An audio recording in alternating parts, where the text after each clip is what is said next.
It's funny, really.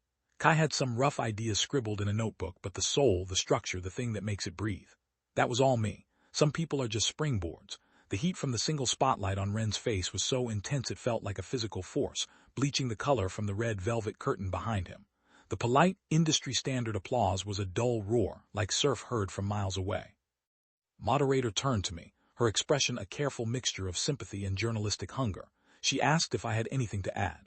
I leaned toward the microphone, its cool metal a stark contrast to the heat in the room. Every word of that is true. We met in a screenwriting workshop held in the musty basement of a community college. Ren had this infectious energy, a way of talking about films by directors no one else had heard of that made you feel like you were part of a secret club.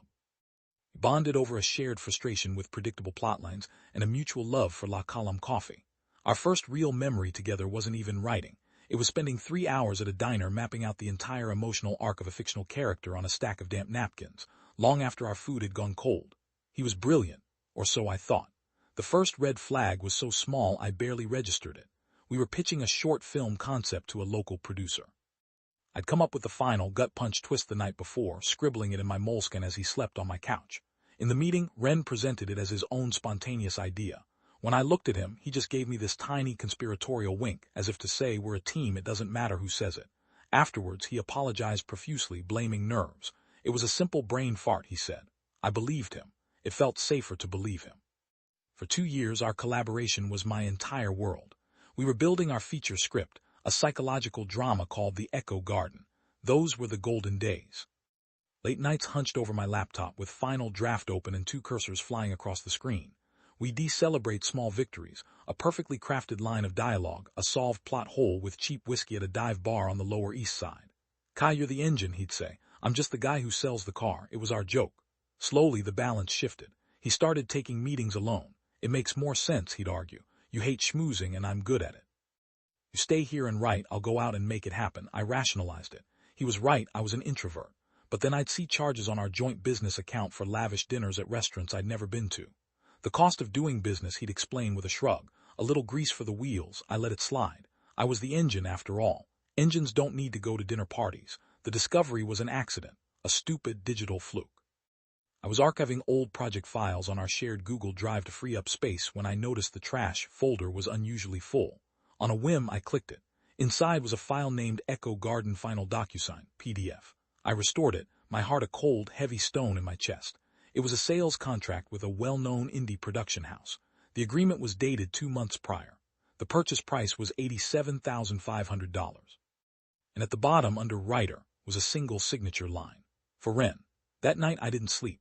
For the next 14 weeks, I became a quiet, methodical detective in my own life. I used a data recovery program to pull deleted files off our old shared hard drive. I cross-referenced his calendar with our bank statements. Every new piece of evidence widened the scope of his betrayal from a simple credit grab to a calculated, multi-layered fraud. He hadn't just stolen my work. He'd built a separate corporate entity to receive the funds, all while telling me we were still waiting to hear back from producers. The breaking point was the premiere of The Echo Garden at the Eastwood Independent Film Gala. The film was a critical success. The audience was buzzing. During the Q&A, Ren was seated center stage, basking in the glow. The moderator, a sharp industry journalist named Valerie, asked him to describe our collaborative process. He smiled that easy, charming smile I once found so captivating. He leaned into his microphone. It's funny, really. I had some rough ideas scribbled in a notebook, but the soul, the structure, the thing that makes it breathe. That was all me. Some people are just springboards, you know. They get you to the real idea. The air left my lungs. The faces in the audience blurred. I could see Sasha from the distribution company, a few of our old workshop classmates. Their expressions were a mix of pity and discomfort.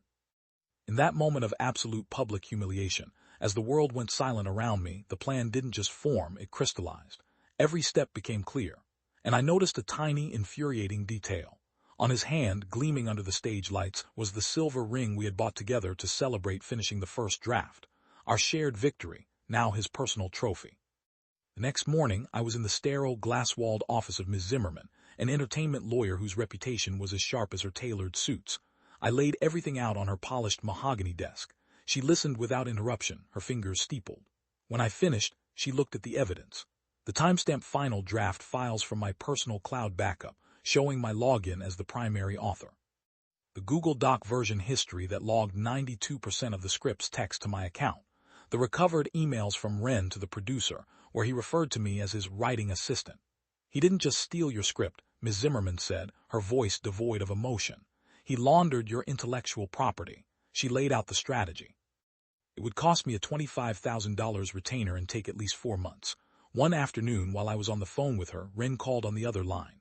My blood ran cold. He was cheerful, asking if I still had the files for our very first short film. Ms. Zimmerman, on mute, coached me through the conversation. I played the part of the slightly hurt but ultimately compliant friend, promising to send them over. My hand was shaking so badly I could barely type. The final, ironic piece of evidence came from an unexpected place. Ms. Zimmerman's paralegal found an interview with the barista from the coffee shop where Ren and I first met. The article was about aspiring artists in the city, and he mentioned us. He specifically remembered, the quiet one, Kai, was always writing in this black moleskin, filling pages and pages, while the other guy just talked. It was a perfect third-party corroboration. Our first move was a decoy. We filed a simple, low-level copyright claim. Ren, blinded by arrogance, saw it as a pathetic attempt to grab a piece of his success. He fought it not with lawyers but with a proposal for a public mediation. He suggested a panel discussion at an upcoming industry summit on the future of collaborative filmmaking. It was his stage, his turf. He wanted to humiliate me one last time and put the issue to rest. He walked right into the trap. The panel room was packed. Ren sat in the center of the stage, the star of the show, exuding confidence. I sat at the far end. When the moderator finally turned to me, the room fell quiet. I cleared my throat. I'd like to talk about the business side of collaboration. Ren smirked, settling back in his chair. I clicked the remote in my hand, and the projector behind us flickered to life. The first slide was a screenshot of the Echo Garden script's version history from Google Docs. A pie chart showed my email address next to a bright blue wedge labeled 92% of all edits. Ren's confident posture stiffened. The murmur in the audience started low. He began to stammer about process, about how ideas are fluid. I clicked again. The next slide showed his email to the producer. The phrase "my writing assistant" was highlighted in yellow. Ren's face paled. He insisted it was all a misunderstanding, a miscommunication. For the final reveal, I simply let the evidence speak for itself. The third slide showed 2 documents side by side. On the left, the secret DocuSign contract for $87,500 with his signature clearly visible. On the right, the bank statement showing the wire transfer into his private LLC, an entity I never knew existed. I looked at the moderator. This is the part of the collaboration I was never meant to see. The silence in the room was absolute. Ren opened and closed his mouth, no sound coming out. He looked trapped, his arrogance evaporating under the glare of the projector. He tried to say something about expenses, about reinvesting, but the words died on his lips. I picked up my microphone for the last time. "You were right," I said, my voice even. I was a springboard. The fallout was immediate and catastrophic.